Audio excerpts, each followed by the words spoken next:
Hello there and welcome to this tutorial. Today I'm going to show you how you can make your own normal maps from one texture. To do that you need Adobe Photoshop, I don't know how you want me to pronounce it.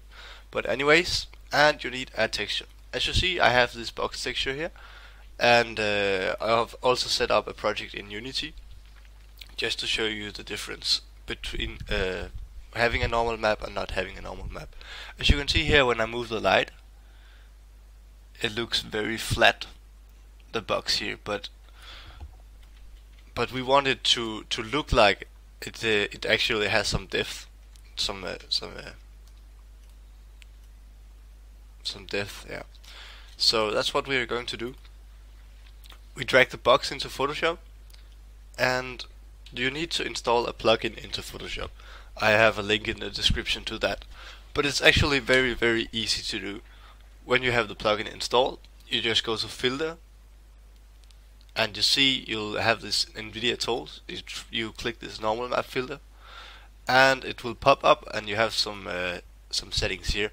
What's important here is that you can see the scale here. That's the scale of the normal map, of course, how intense you want it to be.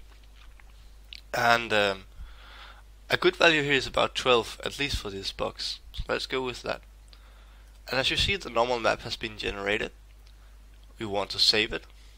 Save as. We'll just call it box normal. There we go. And then we drag it into Unity. Let me just fix the window here. There we go. So you take this box normal, drag it into Unity, and you go to your box material.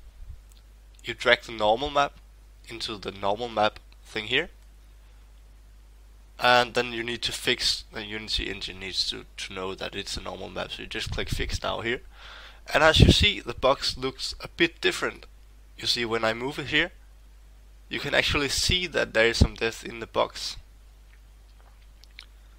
And that's pretty cool. You also see the detail on the woods, and the good part of it is that it's not very memory draining.